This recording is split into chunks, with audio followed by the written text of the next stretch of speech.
This is Unvarnished, the Bible in the Raw. Gene, the journeyman Strother, has described himself as preacher, pauper, president. He has lived on both sides of the tracks and brings a one-of-a-kind perspective and style to Bible preaching and teaching. Gene continues his sermon series, Pride and Prejudice. It is based on Proverbs 6, verses 16 through 19, which reveal 7 things God hates. Today's sermon is There Will Be Blood. There is a death culture, but it may not be what you think it is. Get ready for the unvarnished truth. Now, here is your host, Gene Strother. There will be blood. Where the death culture really lives. Hello, everybody. My name is Gene, and this is sermon number 3 from our text, Proverbs chapter 6, verses 16 to 19. And let's do a little refresher and read those verses together right now. Proverbs chapter 6, verses 16 to 19. There are 6 things the Lord hates. No 7 things he detests. Haughty eyes, a lying tongue, hands that kill the innocent, a heart that plots evil, feet that race to do wrong, a false witness who pours out lies, a person who sows discord in a family or among brothers. There will be blood. The heaviness of this series is not lost on me. This is not a series that Norman Vincent Peale or Robert Schuller would have tackled. And if either of them ever did, they somehow managed to put a positive spin on it. That cannot have been easy, since Solomon is clearly listing things God hates.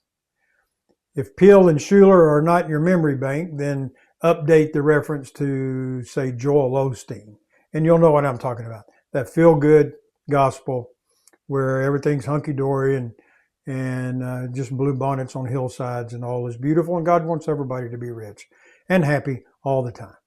And so God doesn't hate anything at all.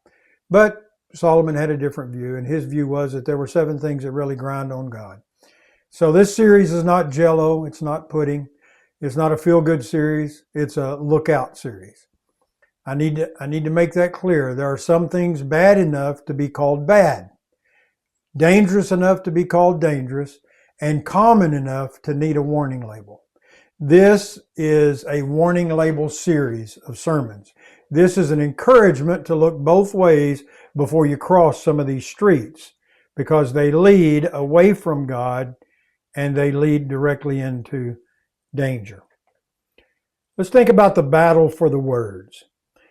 Before the phrase controlling the narrative, that little phrase, controlling the narrative, which we see so much, before that phrase was something people said or wrote, people were working hard to control the narrative. Very hard. The first time I became acutely aware of this was in my introduction to the abortion on demand debate that raged in America for a few decades. And it resulted from the court decision in Roe versus Wade. Those who opposed abortion and labeled it the murder of the innocent called themselves pro-life. That's a wonderful term. Pro-life. Who's not pro-life? Those who favored abortion rights with few or no restrictions labeled the pro-lifers as anti-abortion. They relabeled them. The connector was easy to find. Connect those who support the rights of the unborn to an anti-vibe, say they are not for something as fundamental as a right as life, but instead they're anti. They're against something. And mostly what they're against is women. And that's what we're told. Never mind, there are as many or more female pro-lifers as male. The point is the narrative. The point is the narrative. Let's talk about abortion and innocent blood. At a recent hearing before Congress, Jessica Waters, a pro-abortionist, see what I did there? Was giving testimony when the hearing became a sensation that blew up on social media. The context was a subcommittee hearing over the FACE Act, FACE standing for the Freedom of Access to Clinical Entrances, which basically says you can't go out and protest in front of clinics and block the entrance or somehow inhibit or intimidate or whatever. Fear of the Republicans was that it was being used to target pro-life activists. And I think it was. The conversation became theater when Representative Brandon Gill of Texas, a Republican, asked Jessica Waters, "What's your favorite type of abortion?" He says, "The first type is called the suction abortion. Do you prefer that method?" He went on to say to her, "I wouldn't want to talk about this either," because she didn't want to talk about it. She wanted to stand by her testimony and not talk about any of the mechanics of what it takes to end a life in the womb. She didn't want to talk about all the gore. And he said, "I wouldn't want to talk about this either if I were you, because it's barbaric and evil." It is hard to defend the various brutal methods contrived to preserve a woman's right to terminate a life. It is impossible in this age of advanced medicine and technology to pretend the baby feels no distress, no pain, no anything while being ripped apart in the womb. 7 things God hates, and one of them is hands that shed innocent blood. How can you find on the face of the earth more innocent blood than the blood of the unborn baby? Not in humanity. No. Nowhere in humanity. There is no place where the blood of the innocent is more innocent than there. Let's talk about euthanasia and innocent blood. We can go to the other end of the spectrum, from abortion to the right to die in your latter years or when you've contracted a disease or whatever. We can get into the Kevorkian territory. Questions of a person's right to die or the rights of the state to assist in their dying. They're getting old and they're getting costly. They're more of a deficit than an asset to society. Like an unwanted child, the value of their life is diminished by the inconvenience it causes. Some of you right now, as you listen to this, are dealing with an elderly member of your family, a mom, a dad, a grandparent, an aunt, an uncle, somebody who has outlived the years of their productivity. Some would say they've outlived their years of usefulness, and now they're in the waning years. Their health is failing. Maybe their mind is also failing. And the question that arises among brothers and sisters and those that are closest to them is what to do with mom, what to do with dad. And so in places like the Netherlands, Belgium, Luxembourg, Canada, Colombia, Spain, New Zealand, and Australia, euthanasia has become legal. It is legal to assist in someone's death in those countries. It's a little bit alarming to me that it's that many countries, but I think we'll see it grow. I think we'll see other countries fall into step. The argument in favor of euthanasia is based on the extreme cases of human suffering and the wish of the sufferer to die rather than suffer. I think we can all at least understand, if not appreciate. We know that there comes a time when everything hurts all the time. You're just wasting away and you just want to die. And there are people right now in that circumstance with no quality of life, as we would term it.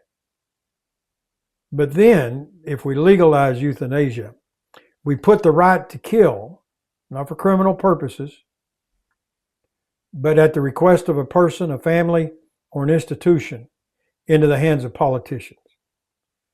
Hard for me to see a positive outcome there. Hardly anything has ever landed in the hands of politicians that didn't end up bad. I mean, there's not very much a politician can't screw up, especially if it garners them votes, money, power, or all of the above. So at both extremes, the beginning of life, the end of life, at both extremes, we find bloody hands. And why? Why? There are some cases of alleged euthanasia abuse that have been documented. Aurelia Brouwers of the Netherlands in 2018, at the age of 29, she was granted euthanasia based on psychiatric conditions, including depression and borderline personality disorder, rather than a terminal physical disease. Let that sink in for a minute. She was depressed. She might have had a personality disorder. You know what? I don't hardly know anybody who doesn't. All the personalities I've ever come in contact with were in some fashion of disorder, including mine. Oh, but, she's depressed. Clinical depression is a terrible thing, but is the answer assisted suicide? Because that's what was approved, and she died in 2018 at the age of 29. Assisted by the state. Again, in the Netherlands back in 2016, there was a sexually abused woman. She was in her 20s, and she was allowed to die by assisted suicide due to severe PTSD resulting from childhood sexual abuse, which raised questions about treating psychological trauma with death.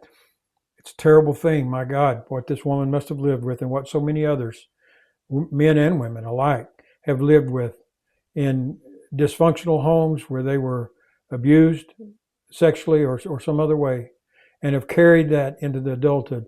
Is the answer to simply eliminate them? I can't get over it. I wish I could die. And the state steps in and says, oh, you can. We grant that petition. And in 2016, she died. Natalie Huygens of Belgium in 2023. Here was a woman in her 50s suffering from PTSD following a violent assault and rape, and she was granted euthanasia. Critics argued her suffering stemmed from failed social services and lack of financial coverage for psychiatric care. So rather than providing care that may have helped her cope with the trauma, they took the shorter route, death. The state did that. There were a pair of deaf twins also in Belgium. Born deaf, they were losing their sight, they couldn't hear, and soon they wouldn't be able to see, and they were euthanized, raising ethical concerns about euthanizing individuals based on disability. I have a disabled daughter. Now, when Holly, during the gestation period, we knew her sex before her birth, but we did not know the complications. We didn't know what was going on with her body. We did not know that she was going to be born with spina bifida and a litany of other ailments that would dog her and plague her and define her throughout the course of her life, now into her 40s. And I promise you, if those doctors had seen then, before her birth, what she was going to be dealing with, the idea of terminating the pregnancy would have been presented to us. And what would the world have missed? A beautiful, vibrant, brilliant, loving soul that has touched not tens or dozens or hundreds, but thousands of lives in a positive way. There was a woman with anorexia in Belgium as well. She was granted euthanasia, and that raised a debate over whether such patients can truly make a voluntary, well-considered decision. So you can see now, I know these are extreme cases, I get it. And there are many people who would seek to die just to get out of a painful situation. But, have we the right to take innocent life, even if that innocent life begs us to, wants us to, appeals for us to do it. Why does this offend God? Why does it offend God? First, it's an offense to God because He is the author of life. Every life, even the one you found inconvenient to your own life, even the pregnancy that would have disrupted whatever lifestyle you were engaged in at the time, even the old parent who keeps hanging on to a life that you don't see as valuable anymore. God is the author of life, every life. It's an offense to Him for us to take authority over that. Second, as the author of life, it is His prerogative, it is God's prerogative to give and to take, and none of our own. It's not ours to give, it's not ours to take. When we decide it is our right to take innocent life, and let me say, this is the difference in this debate versus the death penalty debate. It's funny to me that almost the exact same crowd that demands abortion rights on demand for whatever reason, in whatever trimester, just give us abortion, the same exact crowd opposes the death penalty. Isn't that funny? Isn't that amazing? Here's a person who's been found guilty of a horrendous crime, usually the taking of another life. Oh, but we can't put that person to death. That's barbaric. It's barbaric to take that person's life. But this little baby over here, well, we'll dehumanize it. We'll use the word fetus, which just the very fact that you use the word fetus and think that dehumanizes it says a whole lot about what you know about language, about Latin. Still a baby. It's still a human. So the same crowd that says let's kill the babies we don't want says that let's not be so barbaric towards those who took innocent life. I don't understand that. Can't get my mind around it. We say that we know better than God who should have the right to live and which people we should have the right to terminate if it suits us to do so. That's why it's an offense to God. That's why God hates hands that shed innocent blood, because they're taking on the role of God. They're eliminating Him and His influence from their lives. God does not fancy us playing God. We are not suited to it. We are not omniscient, omnipresent, or omnipotent. We judge from a seat with a limited view. I do, you do, we all do. We have a limited view. God sees all, God knows all, He knows the end from the beginning. We have no right to play God. Death culture is alive and well. Just like I said, people who support abortion on demand and stand up against the death penalty for criminals that have been found guilty of horrendous crimes will cheer the death of their ideological enemies. Charlie Kirk. Look at all the furor that came out once Kirk was murdered, right in front of our own eyes. We all saw it. We didn't see it live, but I promise you, almost everybody's listening to me right now has seen a video of Charlie Kirk murdered. Think about that. You watched him murdered. Wasn't a TV show, wasn't an actor. It was a murder. A United States Marine lost his post because he posted on his social media, "Another racist man popped." An Oregon teacher said his day was brightened by Kirk's death. He wrote, "Nobody deserves it, but some are asking for it." Those were the tamer comments, really. And you know that already. I don't need to go through all of them. The nurse in Florida, all the different people that either lost their job or were called onto the carpet because they said horrible, horrible things about a person being murdered that they didn't like because they disagreed with his politics. They disagreed with his principles. Death, death to everyone I hate, especially that bastard Donald Trump. Death, death, death. They cheer every time someone takes a shot at the president. They cheer the effort and mourn the lack of success. The only death these people are sure to protest is the one taken under the penalty of death. They'll protest that one. They'll protest the death penalty. The innocent are beside the point when you have blood on your hands and in your eye and hatred in your heart. We live in a death culture. We cheer not life, not the affirmation of life, but the death of those we detest or simply disagree with, or the ones we figure had no business being born in the first place.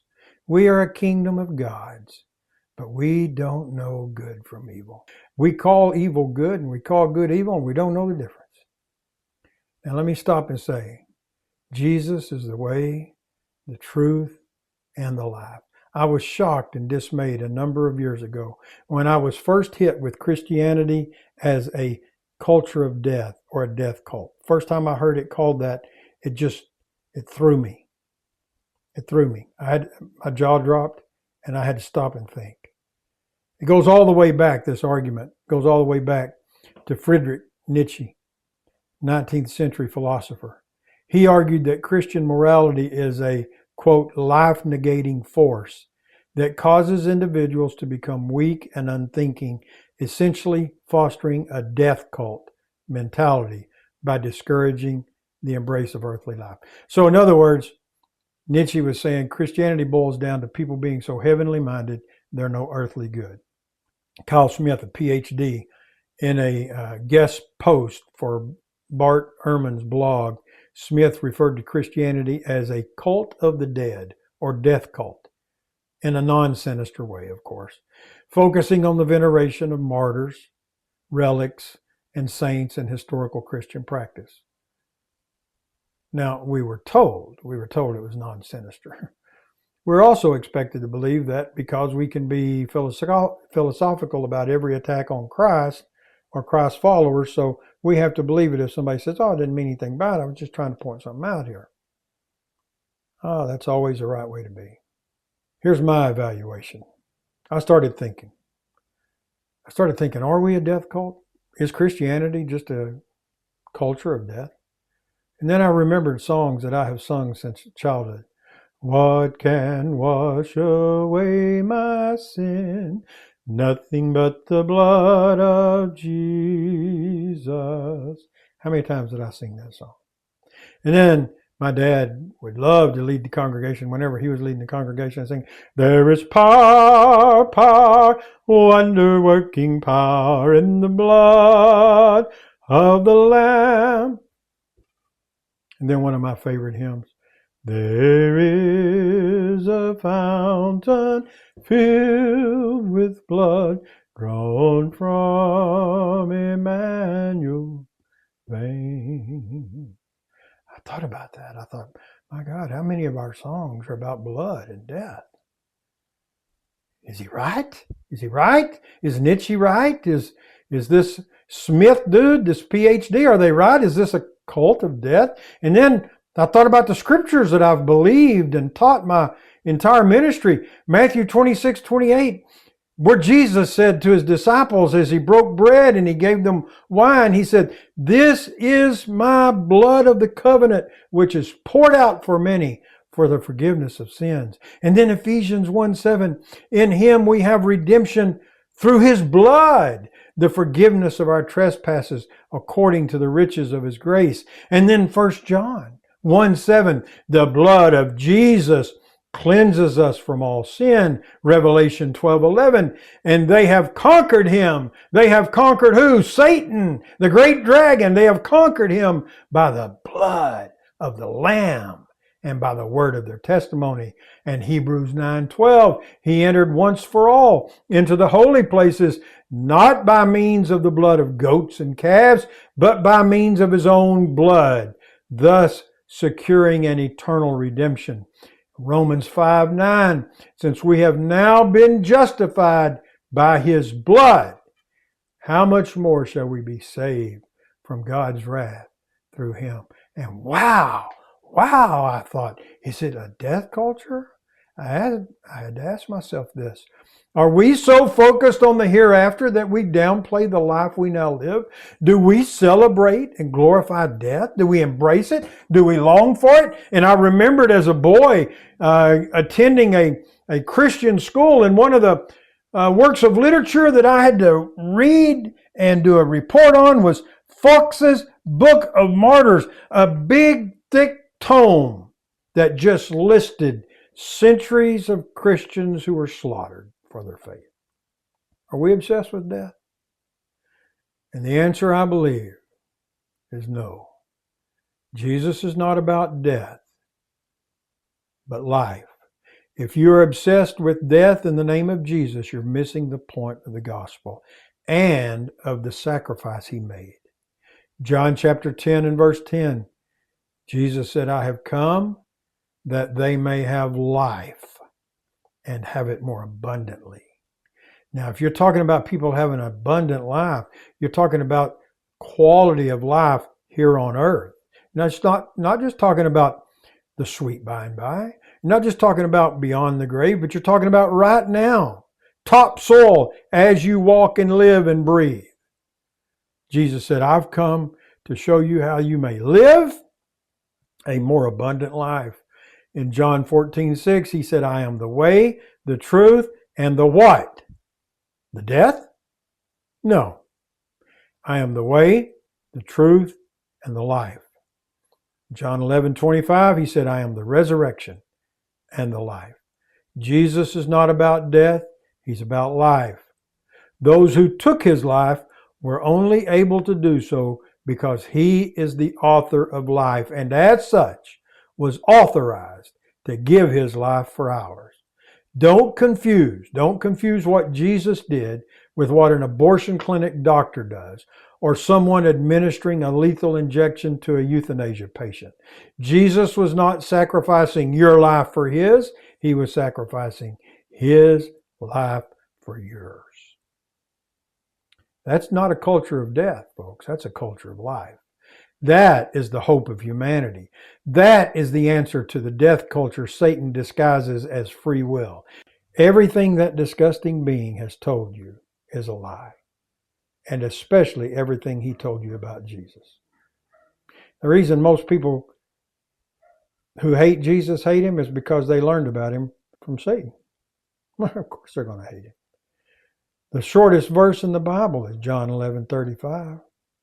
Jesus is witnessing firsthand the pain of death, the agony and confusion of those in its wake. A sister mourns her brother. John simply writes, Jesus wept. You could hang an entire theology on those two words. Jesus wept. He don't weep for himself. He wept for those who were suffering loss because of death. Jesus died for sinners. His cross is the crossroads between life and death. He mourned the plight of those who would choose death. The citizens of Jerusalem would shortly chant, sing, and scream for his execution. But this is what he said about them shortly before going to the cross, shortly before they turned him over to the Roman authorities to be crucified as a criminal. This is what Jesus said, "O Jerusalem, Jerusalem, who kills the prophets and stones those sent to her. How often I have longed to gather your children together as a hen gathers her chicks under her wings, but you were unwilling. Look, your house is left to you desolate. For I tell you that you will not see me again until you say, Blessed is he who comes in the name of the Lord." Matthew 23, verses 37 to 39. Even those who would turn on him, even those who had turned on him, Jesus longed for their salvation. By now it is our custom in these sermons to end each one with a word from a Bible author, and this time I have chosen the Apostle Peter to step to the podium and dismiss us in grace. 2 Peter chapter 3, verse 9. The Lord is not slack concerning his promise, as some men count slackness, but is long-suffering to usward, not willing that any should perish, but that all should come to repentance. My name is Gene. Some call me preacher. God bless you and yours. Choose life.